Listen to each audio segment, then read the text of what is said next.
Buenas noches. Vamos a continuar con las clases. Bueno, nos toca hablar acerca de funciones motoras de la médula espinal. Hablar también de las funciones motoras, ¿no?, del tronco encefálico, del cerebelo, ¿no?, y del cerebro. Bueno, empezamos.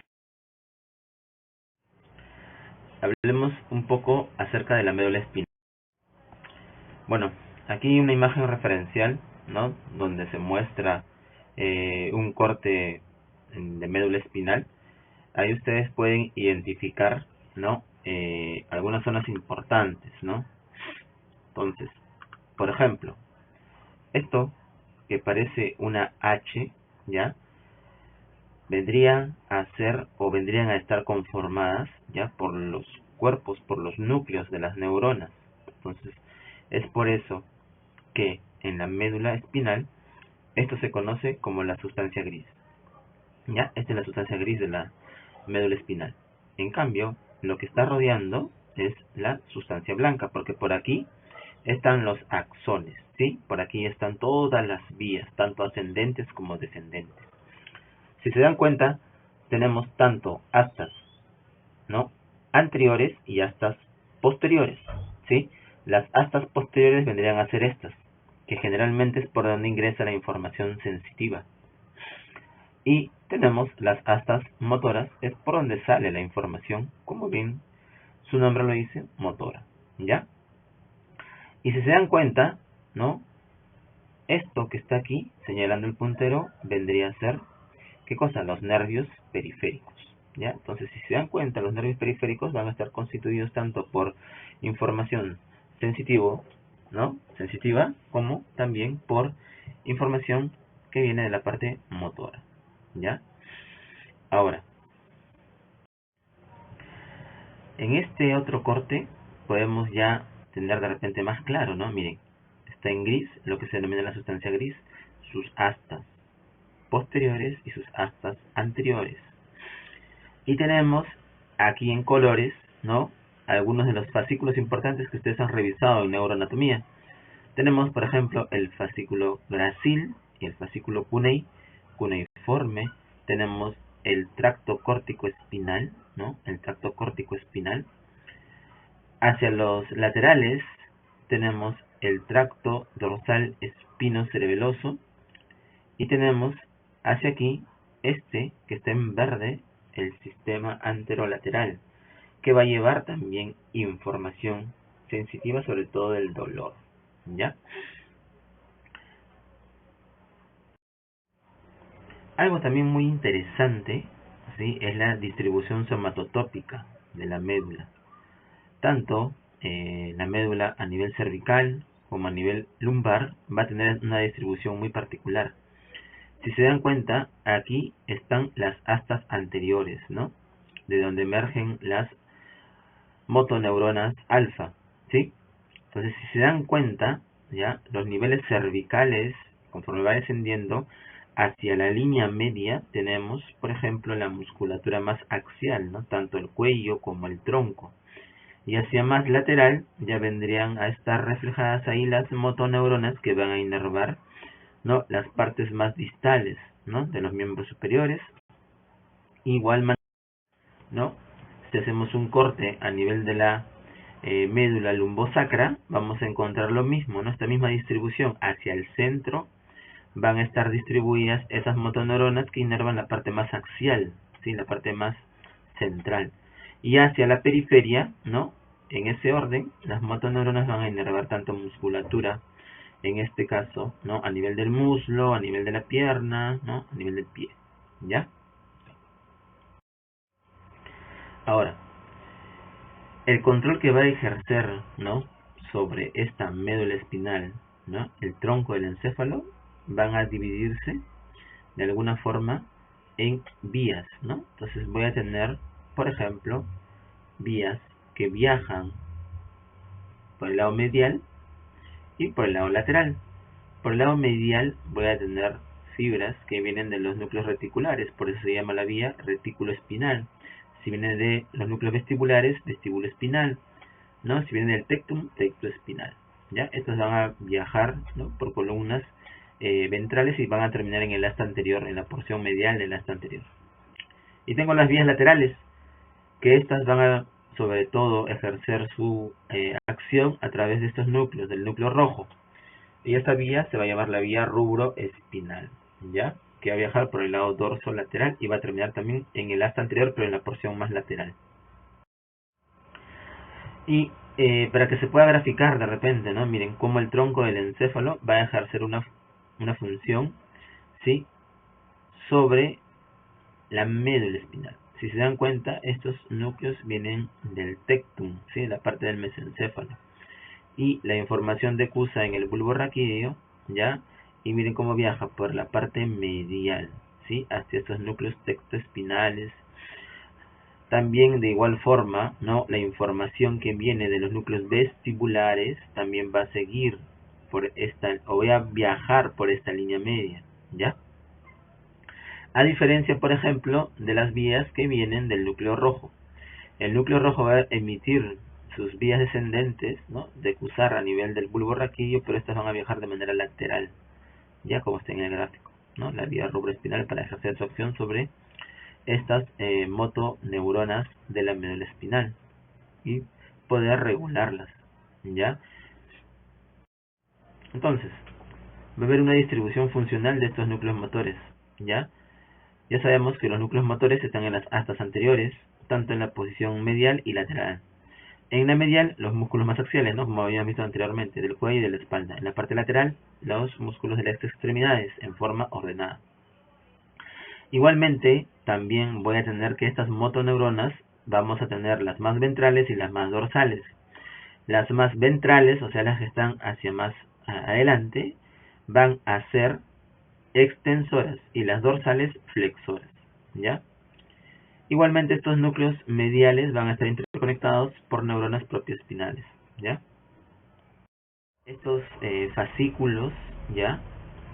Van a tener un homúnculo. Que les quede de moraleja que todo en el sistema nervioso tiene un homúnculo. Entonces estos homúnculos, si se dan cuenta, miren, por ejemplo, cuando hablamos de la vía córtico-espinal, si se dan cuenta, miren, esto que está en rojo, la vía córtico-espinal, si se dan cuenta, va desde adentro hacia afuera, mira, cervical, torácico, lumbar y sacro. Igualmente también, ¿no? La vía córtico-espinal, pero la más anterior, ¿no? Igual, mira, cervical, torácico, lumbar y sacro. Y igualmente también, ya, a nivel de los fascículos gracílico uniforme, también podemos ver, miren, cómo esta información se va a subdividir, pero al revés, ¿no? Cervical, torácica, lumbar y sacro, ¿ya? Esos son los homúnculos. Entonces, ese es, en resumen, lo que ya hemos visto en las láminas, ¿ya? Cada uno de los tractos que van a llevar la información, tanto sensitiva como la información proprioceptiva, ¿no? Por los tractos espinocerebelosos, ¿ya? Las vías que llevan la información del dolor, ¿no? Tanto la espinotalámica como la... Ahí hemos hablado un poco acerca de la médula, ¿no? Cómo está regulada por vías que vienen del tronco del encéfalo, ¿sí? Y de estas también cómo van a estar distribuidas tanto sobre todo la parte motor y la parte sensitiva, que son las... ¿Qué pasa, por ejemplo, si hay una sección medular? Prácticamente yo voy a perder lo que es la motilidad, ¿no? De todos los segmentos hacia abajo, de donde se dio la lesión. Igualmente la sensibilidad se va a poder comprometer. Al igual que la función autonómica, ¿sí? Todas se van a ver comprometidas porque prácticamente se ha roto la conexión. Entonces, esa es mi sección medular. Muy bien. Digamos, comprometiendo, ¿no? Va a haber una debilidad en las extremidades superiores, ¿no? Pero generalmente mayor, ¿no? A nivel distal, ¿ya? Y las extremidades inferiores generalmente, ¿no? Van a ser poco afectadas en la mayoría de los casos, ¿ya? Entonces puede haber cierto grado de debilidad. Si te das cuenta, lo que prima en estos síndromes centromedulares va a ser esto, un nivel suspendido, ¿no? El paciente tiene un dolor, ¿no? Todo lo que está en azul le va a ocasionar una alteración en lo que es la sensibilidad del dolor, ¿no? Lo va a percibir de manera más dolorosa, una faja en el cual el paciente se va a quejar, ¿no? De mucho dolor. O, digamos, alteraciones, ¿no? Puede ser una zona hiperalgésica en algunos casos. Va a ocurrir el déficit de vitamina B12, ¿ya? Generalmente este tipo de afectación se ha asociado al déficit de la vitamina B12. ¿Y qué voy a tener? ¿No? Si se dan cuenta, si se ha afectado los ácidos gracilis y cuneiformes, voy a ver alterada ¿qué cosa? La sensibilidad profunda, ¿no? Va a estar comprometida. En cambio, la superficial va a estar normal. Y como están comprometidos el tracto córtico espinal, por lo tanto va a haber clínica de neurona motora superior. ¿Ya? Por lo tanto va a haber hiperreflexia, cursa con espasticidad. Y en algunos casos también puede acompañarse de polineuropatía. ¿Por qué? Porque el déficit de vitamina B12 causa eso, polineuropatía. ¿Ya? Ahí está, ¿no? Algo muy característico, miren. Como se han dañado la parte posterior, ¿ya? Por lo tanto, el paciente de qué se va a quejar, va a tener una ataxia, ¿no? Por lo tanto va a tener romper positivo, ya va a cursar en algunos casos pues también con parestesias, ¿no? Hormigueos, que le llaman algunos, ¿ya? Y alteraciones en qué, como están dañadas los ácidos gracilicuneiformes que llevan información profunda que es propioceptiva a vibración, ¿ya? Se va a ver alterada la vibración. También hay un síndrome de cordones posteriores nada más, solo posteriores, ¿no? Y esto realmente cuando lo voy a ver o cuando se veía anteriormente, ¿no? Anteriormente, bueno, la sífilis era un problema muy común, entonces existía una alteración que se conoce como el tabes dorsal por afectación de estas columnas posteriores, ¿no? Como ya saben, la parte posterior es sensitiva, por lo tanto la manifestación, ¿qué cosa es? Alteración de la sensibilidad profunda. Y como solamente es esa sensibilidad te produce un ataque sensitivo, el paciente pues está atáxico al caminar, ¿no?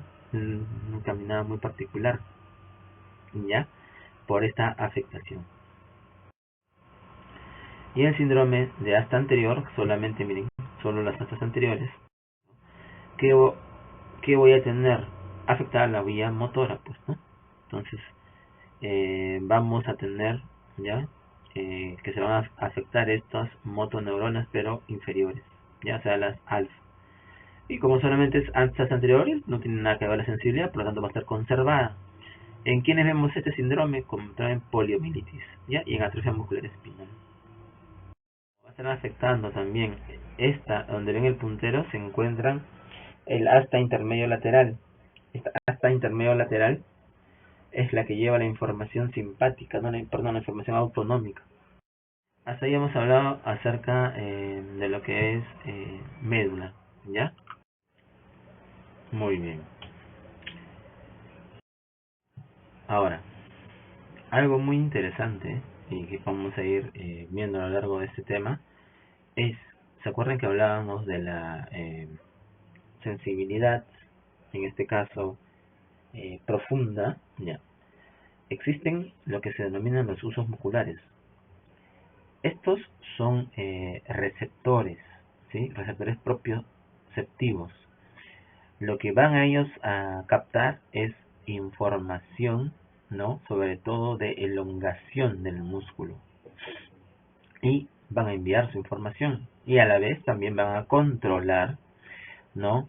Lo que se denominan la contractilidad de esta fibra muscular, ¿ya? Entonces, miren, si se dan cuenta, una fibra muscular tiene fibras extrafusales y fibras intrafusales. Este uso muscular, ¿dónde se encuentra? Se encuentra en las fibras intrafusales, ¿ya? Entonces, estos se denominan fibras intrafusales. Y ahí se encuentran los usos musculares. Entonces, miren, estos usos musculares, ¿ya? Tienen una distribución. Pueden estar distribuidos de forma de cadena nuclear o en forma de bolsa nuclear. Y cada uno de estos va a llevar información por un tipo de fibra que es la fibra 1A, ¿ya? Y Así como sube la información sensitiva, también va a bajar para regular ¿qué cosa? La contractilidad. ¿Mediante quiénes? Mediante estas motoneuronas. ¿Qué son las motoneuronas gamma? ¿Ya? Estas motoneuronas gamma son las que inervan las fibras intrafusales. Por lo tanto, quienes inervan las fibras extrafusales son las motoneuronas alfa. En síntesis, las alfa van a inervar aquí a las fibras extrafusales, o sea, las que generan movimiento. En cambio, las gamma inervan a las fibras intrafusales, que es donde se encuentran los usos musculares, que son receptores propioceptivos. Muy bien. ¿Por qué les mencioné el uso muscular? Porque el uso muscular va a formar parte de un reflejo importante, que son los reflejos miotáticos, ¿ya? Por eso se llaman así. En algunos casos también se le conocen como reflejos de estiramiento, ¿ya?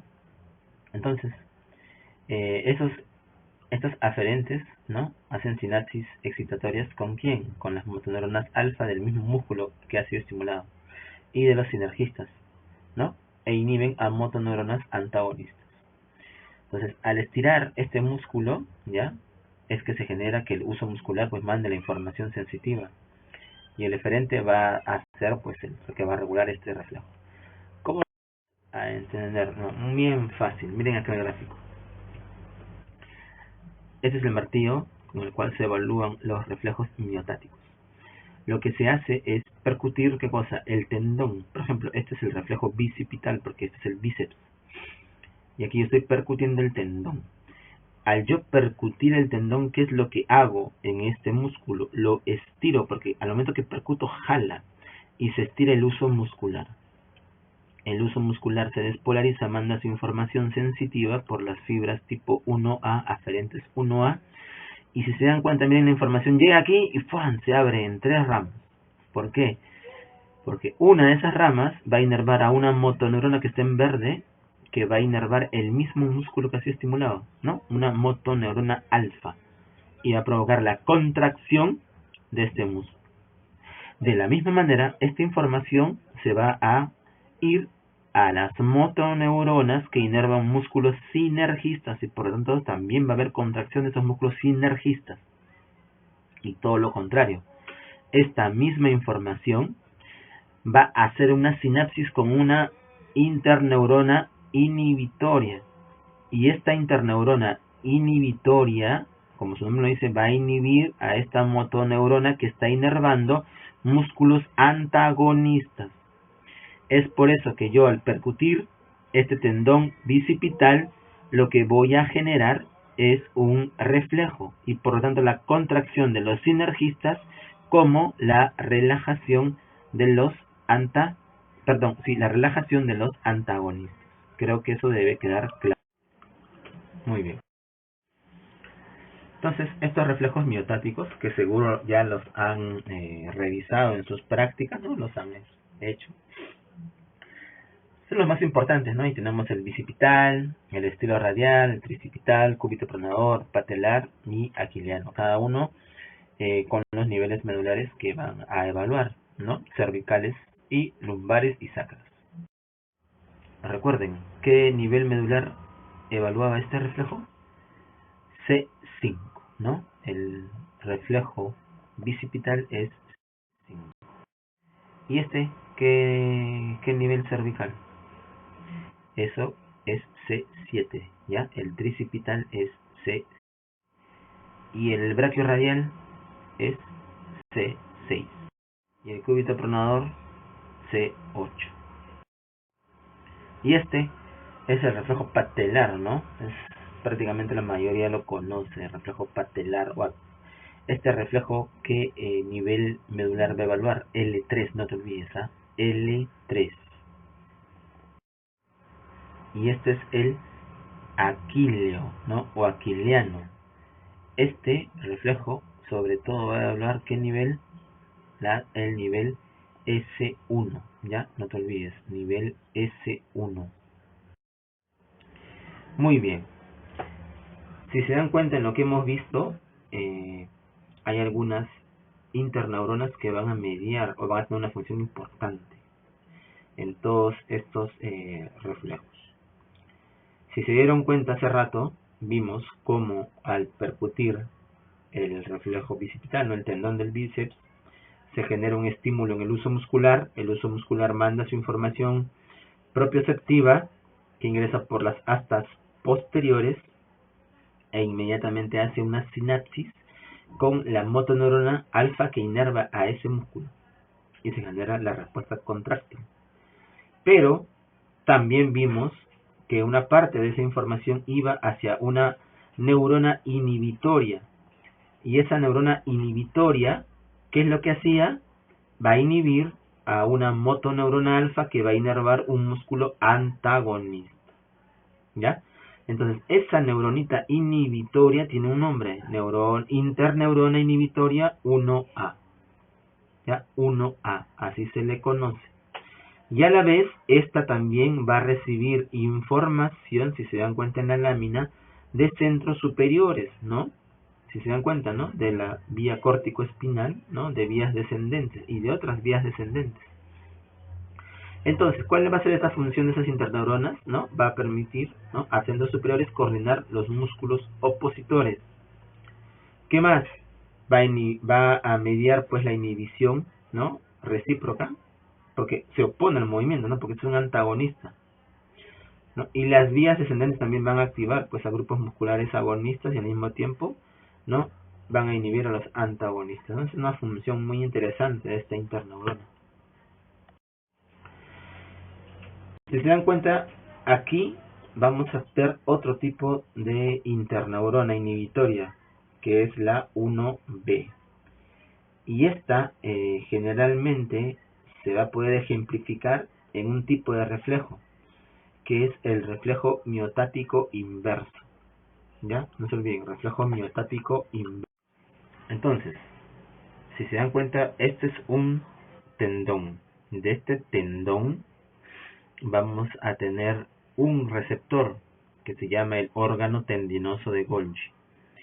Este órgano tendinoso de Golgi va a ser estimulado por la tensión que ocurre en este tendón. Cuando está sometido a mucha tensión, ¿qué es lo que hace? Manda información por estos aferentes 1A. Y si se dan cuenta, miren, la información viaja y va a hacer sinapsis con esta interneurona 1B. Y esta interneurona 1B lo que hace es inhibir a la motoneurona que inerva a esta fibra muscular que ha sido estimulado en su tendón. Algo muy sencillo. ¿Qué pasa, por ejemplo, cuando ustedes cargan demasiado peso? Si vas a sostener algo que es muy pesado, ¿qué terminas haciendo? Soltándolo, ¿sí o no? Claro, cuando algo es demasiado pesado, tú lo sueltas. ¿Y por qué crees que se suelta? Porque se ha estimulado el órgano tendinoso de Golgi de ese músculo, envía su información, hace sinapsis, ¿no? ¿Qué es lo que pasa acá? Se inhibe la misma motoneurona de ese músculo y se relaja el músculo y se caen las cosas. ¿Ya? Entonces eso es lo importante de este tipo de interneurona, ¿no? Como ya te dije, está asociado a este órgano tendinoso de Golgi, va a inhibir neuronas homónimas, o sea, del mismo músculo, y las sinergistas, o sea, las que van a favor del movimiento. ¿Ya? Y va a ser estimulada por estos órganos tendinosos, no se olviden, ¿no? Y ahí está, ¿no? Claro ejemplo, creo que mejor lámina no vamos a encontrar. Si esto es demasiado pesado, se mantiene mucho tiempo y genera mucha tensión aquí en el tendón, manda la información sensitiva hacia la sinapsis sobre estas 1B que van a inhibir a las que inervan los músculos agonistas y sinergistas. Y lo que hacen pues es lo contrario, al antagonista lo contrae, ¿no? Por eso sueltas, se relajan y luego se contraen, ¿ya? Y este tipo de reflejo es el que se conoce como reflejo miotático inverso, ¿ya? Ese es el mismo, que es estimulado por el órgano tendinoso de Golgi. Existen también otros tipos de interneuronas, ¿no? Que también van a relacionar, por ejemplo, ambos lados de la médula espinal. Y gracias a estas es que existe este tipo de reflejo que se llama reflejo de flexión en retirada. ¿Ya? Este tipo de reflejo de flexión en retirada se ejemplifica de la siguiente manera. Miren, ¿qué pasa por ejemplo si tú estás en la playa, ya, y pisas un erizo de mar, a casualidad, ¿no? ¿Qué es lo que pasa? Inmediatamente lo que haces es flexionar la pierna que ha tenido contacto, ¿no?, con ese estímulo doloroso, ¿sí o no? Flexionas. ¿Y qué es lo que hace la otra pierna? La otra pierna se extiende, ¿ya? O sea, te aleja de la noxa. Lo mismo pasa si tú tocas algo con la mano. Igualmente también algo de repente muy caliente, tocas con una mano y la otra se estira, ¿no? Una se flexiona y se retira y la otra se extiende. A ese reflejo se llama reflejo flexión en retirada o flexo extensor cruzado, ¿ya? Flexo extensor cruzado. Y gracias, bueno, a estas interneuronas que cruzan la línea media, pues no, la información. Un poco más, ¿no?, de repente de esta interneuronal de Renshaw, para que más o menos les quede claro de repente su importancia, ¿no? No sé si alguna vez ustedes habrán visto, ¿no?, el tétano, ¿sí? El tétano es una entidad que se produce, ¿no?, por una toxina, ¿no?, que es la toxina tetánica, ¿ya? Esta toxina tetánica lo que va a hacer es atacar a estas interneuronas de Renshaw. Por lo tanto, si yo no tengo una adecuada función de la interneurona de Renshaw, ¿qué va a pasar? Por ejemplo, un estímulo, cualquier estímulo que entre a la médula, va a causar demasiada excitación de las motoneuronas. Es por eso que los pacientes que sufren, ¿no?, el tétano producen un tipo de postura muy particular que se llama el opistótonos, ¿no?, que es una contracción prácticamente de toda la musculatura axial. El paciente queda solamente apoyado en el occipucio y en los talones, ¿no?, por ese opistótonos. Y antiguamente, pues, el único tratamiento era aislar al paciente, ¿no? Se le metía en un cuarto oscuro. ¿Por qué? Para que no reciba ningún tipo de información sensitivo sensorial. Pero recuerda que cualquier estímulo ocasiona demasiada respuesta por parte de las motoneuronas, ¿ya? Bueno, y algunos reflejos, sobre todo en animales, ¿no?, que son los reflejos de rascado, y también en nosotros, ¿sí?, que son movimientos rítmicos, ¿sí? Generalmente van a existir, ¿no?, por señales aferentes, ¿ya?, que van a generar cierto patrón rítmico a nivel medular. Y también los patrones locomotores, ¿no?, ¿sí?, que también son rítmicos y son activados inicialmente, pues, voluntariamente, ¿no?, y de ahí sigue la marcha, ¿no? Es por eso que tú no te preocupas por cómo caminas, ¿no? Tú caminas nada más, ¿sí? Es un reflejo, ¿no?, muy particular el de la marcha, pero que está regulado, pues, siempre por tanto vías superiores, no, tronco encefálico, corteza. Muy bien. Hablemos ahora acerca del tronco encefálico. El tronco encefálico va a estar formado por el bulbo, la protuberancia y el mesencéfalo. En el tronco encefálico voy a tener, pues, los núcleos motores, ¿ya? Y también algunos sensoriales, sobre todo los que van a traer información, pues, de la parte de la cara, la cabeza, ¿no? Aquí también se van a encontrar los centros que controlan la respiración, los centros cardioexcitadores, cardioinhibidores, los que regulan también la función gastrointestinal, los que van a también tener control de algunos movimientos estereotipados, el control del equilibrio, ¿no?, los estructos vestibulares, y también los que controlan los movimientos oculares, ¿ya? Hablemos de algunos muy particulares. Empecemos por el tracto rubroespinal. El tracto rubroespinal se va a originar en el núcleo rojo. ¿Ya? El núcleo rojo es una estructura que se encuentra en el tegmento del mesencéfalo. Los axones van a decusar, ¿no?, hacia el lado opuesto y generalmente van a viajar junto a ¿quién? Junto a la vía corticoespinal, ¿sí? El tracto o la vía rubroespinal siempre está al lado de la vía corticoespinal. Los inputs que van a tener estos núcleos rojos generalmente vienen de la corteza frontal y del cerebelo, o sea, la información que entra hacia los núcleos rojos viene de la corteza frontal, ¿ya?, que es motora, y del cerebelo. Y generalmente estos siempre van a, sus axones van a llegar hacia la médula cervical. La lesión está por debajo de estos núcleos. El tracto retículo espinal, ¿ya? Esos van a nacer de estos núcleos reticulares que se encuentran en la línea media del tronco encefálico, ¿ya? Van a discurrir a lo largo del tronco cerebral, ¿no? Va a bajar por el acueducto y el cuarto ventrículo.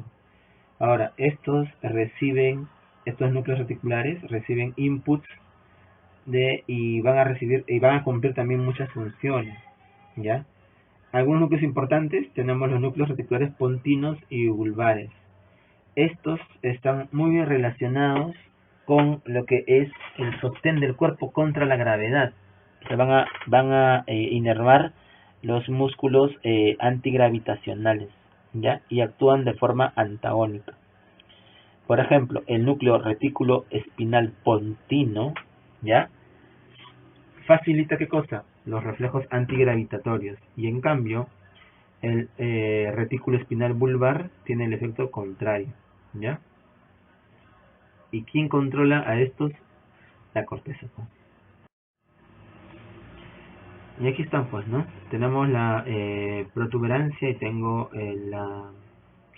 los núcleos reticulares, ¿ya?, pontinos y los bulbares, ¿no? Los pontinos y los bulbares. Los pontinos están más hacia el medio y los bulbares están hacia más laterales, ¿no? Hacia más laterales, ¿ya?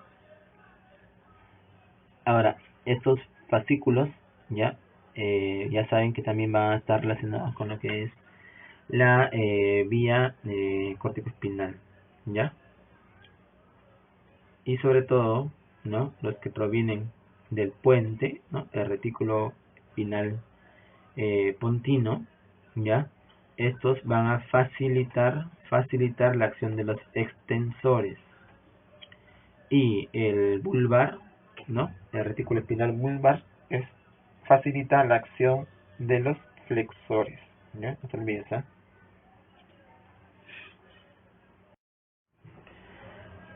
Hablemos un poquito del tracto vestibular. ¿Dónde se va a originar? En los núcleos vestibulares. Estos sí no reciben proyección cortical. El tracto vestibular medial se origina en los núcleos mediales e inferiores y solo llegan al segmento cervical o dorsal superior y controlan la musculatura del cuello. El tracto vestibular lateral se origina en el núcleo vestibular lateral y se va a extender a lo largo de toda la médula. Estos también van a participar en el control de los músculos antigravitatorios. Ya excitan las neuronas que inervan los músculos extensores, los paravertebrales y proximales de los miembros antigravitatorios.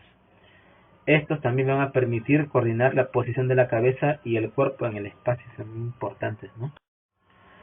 Y aquí una lámina podemos observar cómo este núcleo vestibular, ¿ya?, tiene su división, ¿ya? Tenemos ahí los núcleos laterales, núcleo superior, el núcleo medial, ¿ya?, y el núcleo descendente, ¿sí? Esos son los núcleos de los núcleos vestibulares, están subdivididos. Y este tracto vestibular, ¿ya? Este tracto vestibular tengo lateral y tengo el medial, ¿no? Ambos también pues muy relacionados con lo que son las astas anteriores. Entonces, ¿qué es lo que hace el vestíbulo espinal, que es el más voluminoso, el lateral? Está en relación a la actividad postural asociada al equilibrio. Mantiene la postura erguida, facilita a los extensores e inhibe a los flexores y es homolateral. En cambio, el vestíbulo espinal medial es el que controla ¿qué cosa? La posición de la cabeza. Facilita ¿qué cosa? La actividad de los flexores e inhibe a los extensores. Algo también muy importante es que se une al fascículo longitudinal medial, ipsi y contra, bien, del mismo lado y contra, ¿ya? Ahora, este efecto espinal, miren, ahí está, va a controlar movimientos de la cabeza, también del miembro superior en relación con reflejos posturales de huida ante un estímulo visual. Ya es contralateral porque sí se ha decusado, ¿ya? Y generalmente pues son los segmentos cervicales los que van a estar regulados, ¿no? Por estos núcleos. Y bueno, el control de movimientos estereotipados inconscientes, ¿ya? Estos núcleos, ¿no? Tectoespinales van a intervenir en el control de movimientos estereotipados inconscientes. Por eso que se ha visto que niños anencefálicos que logran vivir varios meses pueden todavía succionar, bueno. Pueden expulsar por la boca alimentos, movimientos de las manos, bostezar por ahí, llorar. No hay una localización precisa, ¿no? Pero movimientos de flexión hacia adelante pueden tener, también giro del cuerpo, porque esos núcleos mesencefálicos los producen, ¿no? Igualmente movimientos de rotación de la cabeza, ¿no? De los ojos mismos, por estos núcleos que se encuentran a nivel mesencefálico. Muy bien.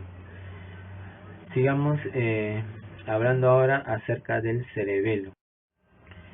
El cerebelo va a ser una estructura muy importante, ¿no? Para lo que es el control de la función motora, ¿ya?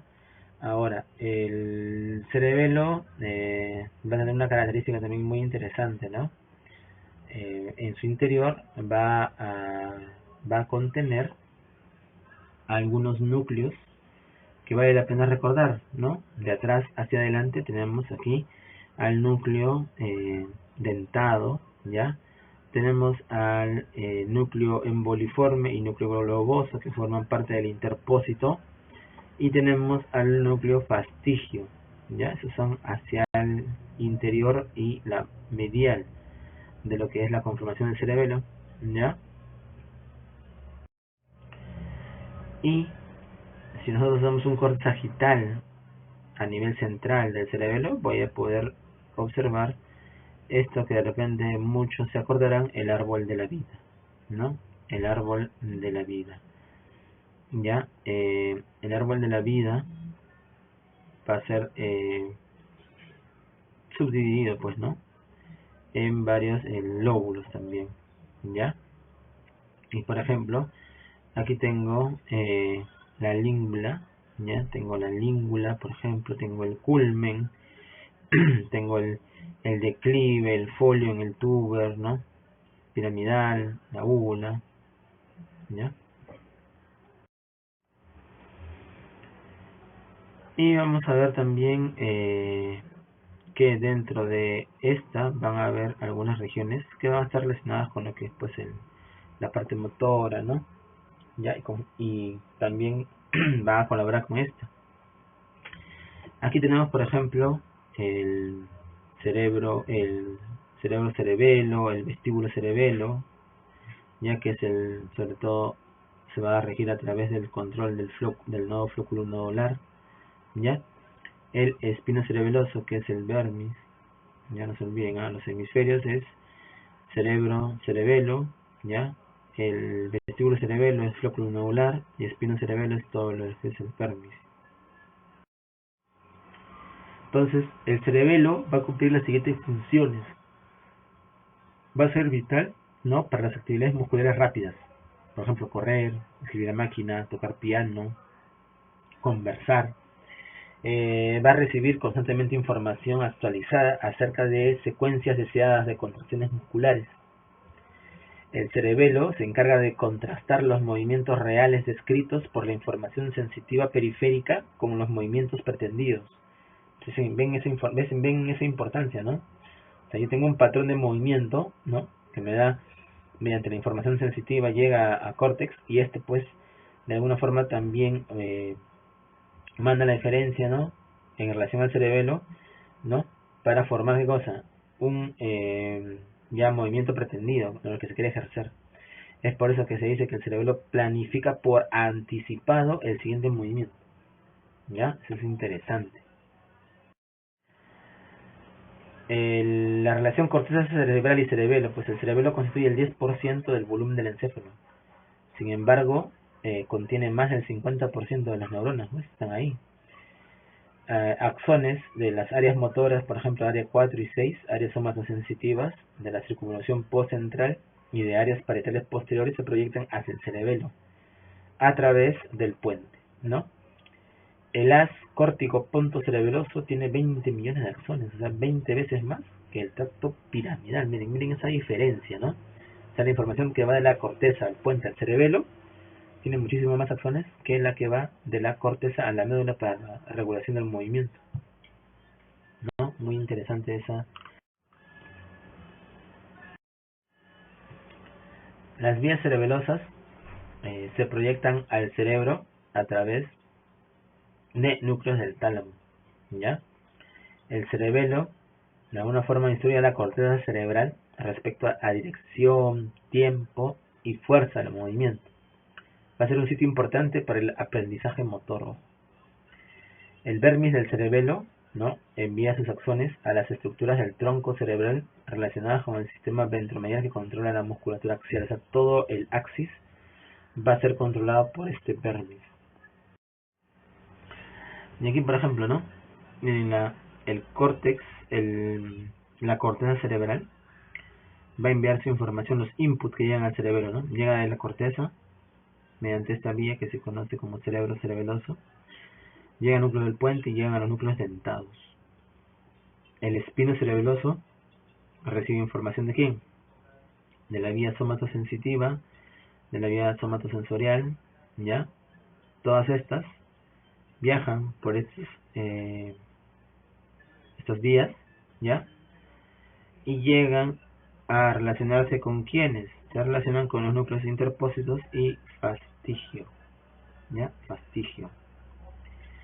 El vestíbulo cerebelo, que es el nódulo flóculo-nodular, va a recibir información de también receptores somatosensoriales, sobre todo de quién, de los que vienen del caracol, ¿no?, y del ojo.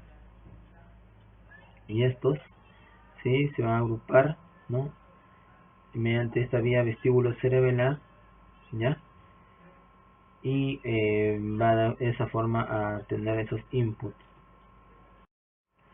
Y los outputs, o sea, las salidas de los núcleos dentados, van mediante el tálamo, ¿no?, el núcleo ventrolateral del tálamo, o va hacia el núcleo rojo, ¿ya? Por lo que es la regulación, pues, del movimiento, ¿no? Igualmente también la información que va al núcleo interpósito, al núcleo del fastigio, también van a ir a lo que son estructuras del tálamo y también a los núcleos rojos, núcleos reticulares y a los núcleos vestibulares. ¿Y quién es los mayores outputs hacia los núcleos vestibulares? Vienen del flóculo nodular, ¿ya? Desde acá, las mayores salidas, ¿no? En esta lámina vemos un corte que nos grafica lo que es el córtex, la corteza cerebelosa, y lo que es la sustancia blanca. La sustancia blanca es generalmente formada por axones, pues, ¿no? ¿Axones de quién? De las células de Purkinje, axones de los otros tipos celulares, ¿ya? Como son los granulares, por ejemplo, ¿no? Si se dan cuenta, aquí está graficado quién, la neurona de Purkinje, o célula de Purkinje, ¿ya? Que va a tener una función muy particular, ¿no?, en lo que es la regulación del movimiento. Y este cerebelo, ¿ya?, vamos a de alguna forma poder ver alteraciones, por ejemplo, en lo que son los movimientos, ¿no? El rango de movimiento. Por ejemplo, si yo hago una prueba índice-nariz, en un paciente que tiene alteración del cerebelo, de la vía cerebelosa, va a tener ataxia, ya va a tener ataxia. O va a haber una alteración en lo que son los movimientos alternantes, ya va a cursar con disdia o con cinesias.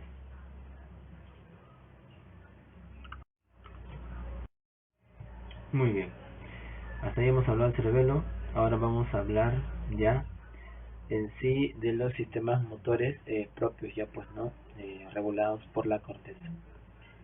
Yo voy a tener algunos tipos de movimientos, ¿no? En general, ¿no? De los sistemas motores, ya hemos hablado, pues no hay movimientos reflejos, hay movimientos rítmicos como el rascado, por ejemplo, como la masticación, ¿ya? Y hay movimientos voluntarios, ¿ya? Lo que vamos a ir tocando ahora son los movimientos voluntarios, que tienen algunas características importantes, ¿no? Por ejemplo, el movimiento voluntario mejora con la práctica, ¿sí? Es por eso que si tú recordarás cuando empiezas a escribir, escribes mal, ¿no? Feo. Poco a poco vas practicando, practicando y ahora como es tu letra no sigue siendo fea, ¿no? Pero igual ha mejorado bastante, ¿ya? Porque el movimiento voluntario mejora con la práctica. Ahora, estos movimientos voluntarios siempre están dirigidos, ¿no? O tienen una finalidad y mejoran con la práctica. ¿Como resultado de qué? De mecanismos de retroacción y acción anticipadora. Entonces, por ejemplo, yo voy a tener un control por retroacción. ¿A qué se denomina esto, no? Por ejemplo, si yo te lanzo pelota, una pelota de, digamos, muy pesada, ¿ya? Esta información, ¿no? Va a ser sensada, pues, ¿por quién? Por el uso muscular, que va a mandar esa información, ¿ya? Hacia la médula. Esta, de alguna forma, va a amplificarse y lo que voy a tener es una mayor contracción, pues, ¿no? Entonces, la siguiente vez que yo reciba esa misma pelota, yo voy a poder tener la fuerza suficiente como para poder detenerla, ¿sí?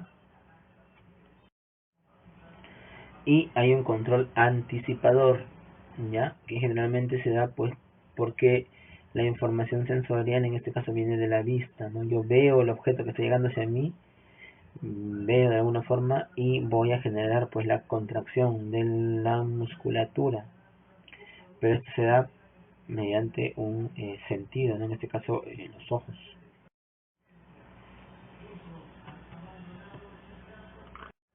Algo muy importante en lo que es el movimiento es la equivalencia motora. ¿Qué quiere decir? Que el cerebro ya tiene un patrón. Como tú ya sabes escribir, ya se forma un patrón de movimiento para lo que es la escritura. Entonces, con tu mano dominante tú vas a escribir, como dice aquí en el ejemplo. Pero si yo, por ejemplo, te inmovilizo la muñeca, ¿ya? Y tú igualito vas a escribir. Pero mira, ya porque hay restricción de un movimiento importante en la muñeca, miren cómo va cambiando la letra. Pero es lo mismo al final. Si yo te hago escribir con la izquierda, como prácticamente nunca has escrito con esa mano, lo vas a hacer lento, pero lo vas a tratar de hacer. Igualmente, yo te pongo un lápiz y te digo, muerde el lápiz con los dientes y escribe. Como existe ya este patrón de movimiento, se hace una equivalencia motora nada más. Y lo mismo pasa si te lo pongo en los pies. Te pongo el lápiz entre los dos dedos y tú escribes y te va a salir, ¿no? Por esa equivalencia motora.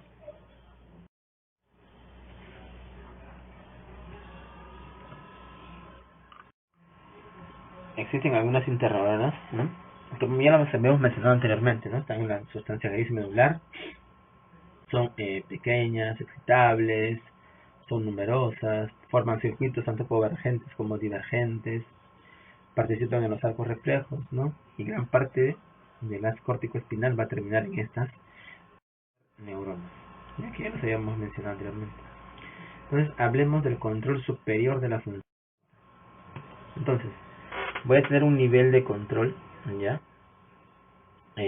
A nivel pues, de la corteza, del tronco y de la médula, ¿no? Ya hemos revisado médula, ya hemos revisado tronco. Ahora falta ver la corteza. Las áreas motoras de la corteza van a controlar o controlan, ¿no?, la médula espinal de manera directa e indirectamente. Existen muchas vías que ya hemos visto que vienen del tronco cerebral, ¿ya? Y igualmente también se va a ir recibiendo, ¿no?, información sensitiva. Y esta información propioceptiva, información va a pasar a la médula y a la médula del cerebelo. Y ese cerebelo va a mandar su información al tronco, y si la manda hacia arriba, tiene que pasar siempre por el tálamo, ¿no? Igualmente también existen los ángulos basales que van a también regular lo que es el movimiento, todo a través del tálamo, ¿ya? Cuando hablamos del control voluntario, no debemos dejar de mencionar dónde se encuentran, ¿no?, las áreas funcionales motoras. En este caso, para ubicarnos anatómicamente, sigan el puntero. Este vendría a ser la cisura de Rolando, ¿no?, o cisura central. Hacia adelante de la cisura central yo tengo ya la circunvolución precentral, y hacia atrás la circunvolución postcentral. Aquí en la parte anterior yo tengo lo que es el homúnculo motor. Aquí está mi homúnculo motor. Y hacia atrás yo tengo mi homúnculo sensitivo, ¿ya? No te olvides, ¿eh? Entonces, ¿cuál es la función de la corteza motora primaria?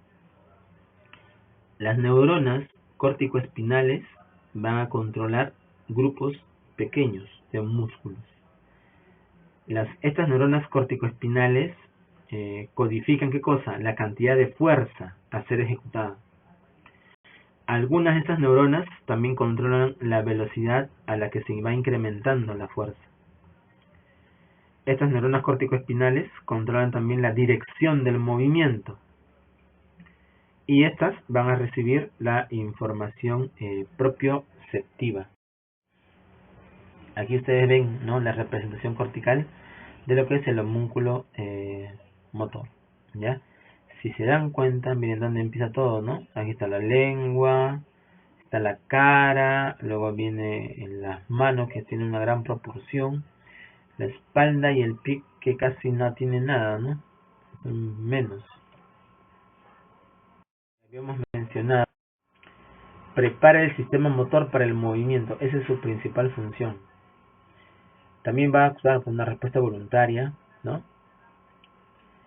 Esta corteza premotora, con los ganglios basales, el tálamo y la corteza primaria, van a constituir un sistema muy intrincado, ¿no?, que se va a encargar del control de los patrones complejos de actividad muscular coordinada. Es todo un control muy, digamos, desde demasiados niveles, ¿no? Se está controlando la actividad voluntaria. Algunas lesiones, por ejemplo, si se daña la corteza motora primaria, voy a tener en un primer momento, en el momento agudo, una parálisis flácida. Pero luego se va a ir instalando una parálisis espástica. Esto quiero que no se olvide.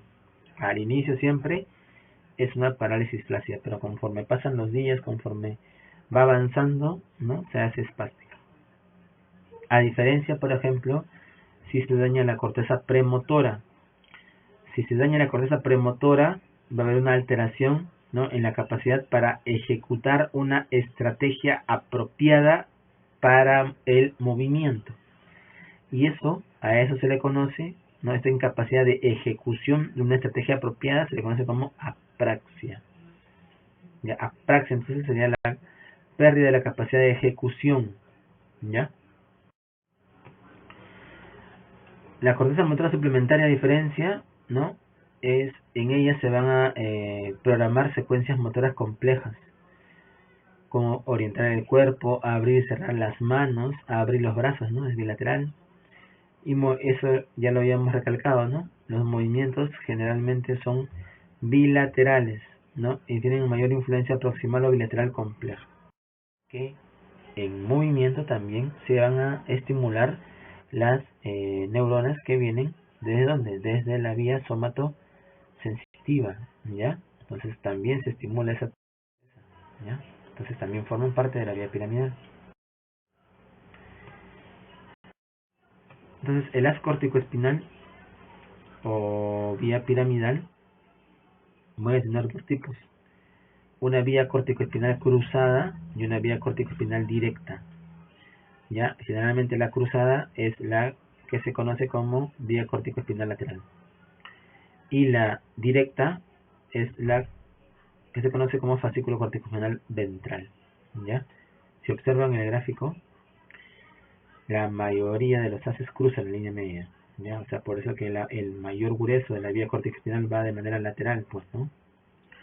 En cambio, los que siguen el mismo eje, ¿no? Ellos forman lo que es la vía corticoespinal ventral, ¿ya?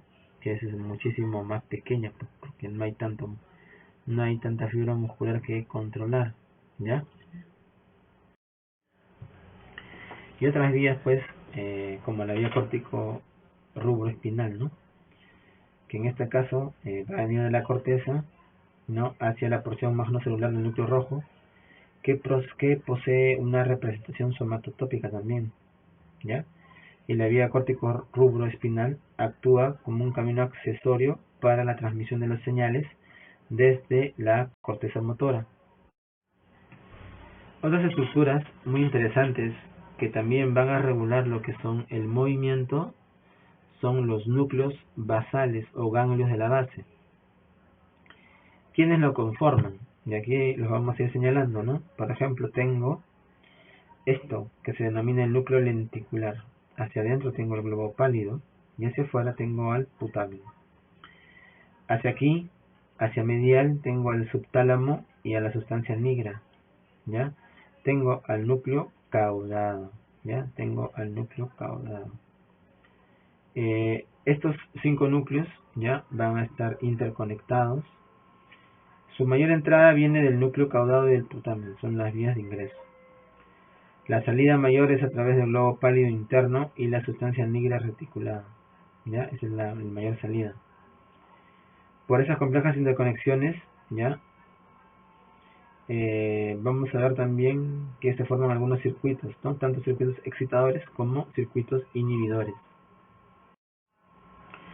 Entonces vamos a ver que estos ganglios basales, ¿no? Reciben la mayoría de sus aferencias desde la misma corteza, o sea, la corteza le manda la información y todo esto lo devuelven, ¿no? A esta, prácticamente a través del tálamo. ¿De qué se van a encargar estos ganglios basales? De controlar, facilitar o inhibir los patrones complejos de la actividad motora, ¿ya? De los patrones complejos de la actividad motora. Los ganglios basales tienen un funcionamiento vinculado al sistema corticoespinal, de todas maneras. Estos ganglios de la base, bueno, son los que nos permiten a nosotros cortar un papel con tijeras, fijar un clavo a martillazos, dar un pase gol, hacer una canasta, la vocalización. Existe cierta destreza, ¿ya?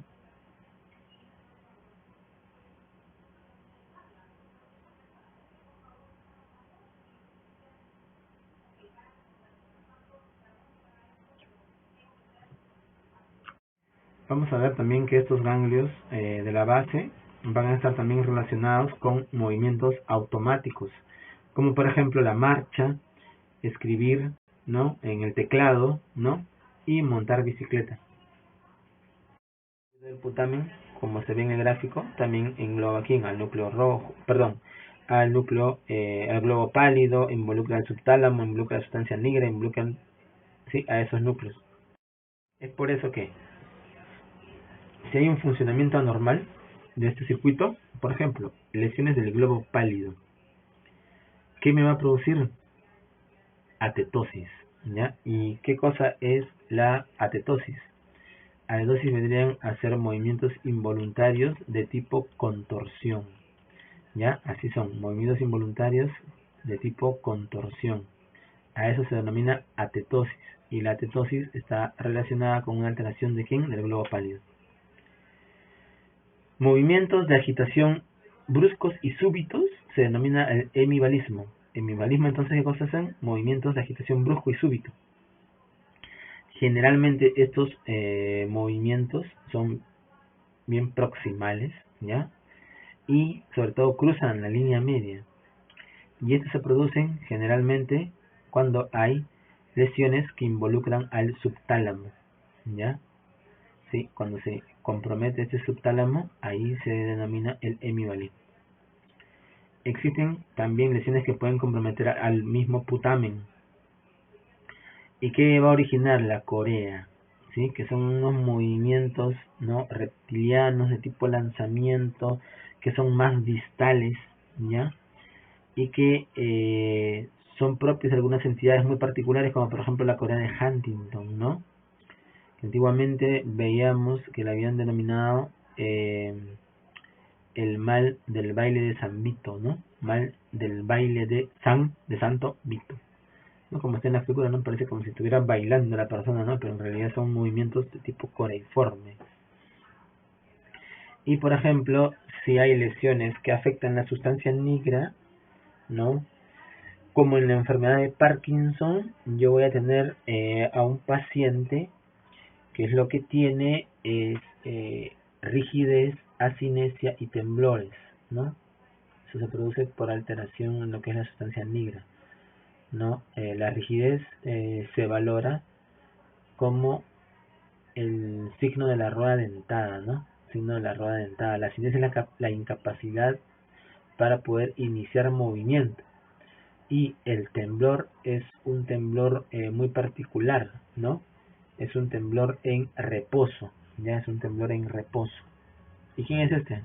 Alguno de ustedes lo debe conocer, ¿no? Alguno de ustedes de repente ha visto Volver al Futuro, ¿sí? Y tenemos otra vía, otro circuito, que es el circuito del núcleo caudado, ¿ya? Este circuito del núcleo caudado, que también va a través de estos ganglios de la base, se encarga de ¿qué? De la planificación cognitiva de patrones motores secuenciales y paralelos que alcancen los objetivos conscientes específicos. Y también va a estar en relación a ¿qué? En relación a algunos patrones de movimiento, ¿no? Como por ejemplo de huida, ¿no? Como por ejemplo ahí, ¿no? Si por ejemplo entra un animal como un león a esta aula, ¿qué es lo primero que van a hacer? Lo van a ver al león, ¿no? ¿Qué hacen? Correr, pues, no, buscar una ventana y salir. Y esos patrones de movimiento o patrones motores, ¿ustedes los han aprendido? No. Es una planificación que se da, ¿no? De manera cognitiva y rápida, y se ejecuta, ¿ya? Esto ha sido todo por hoy, ¿no? Gracias.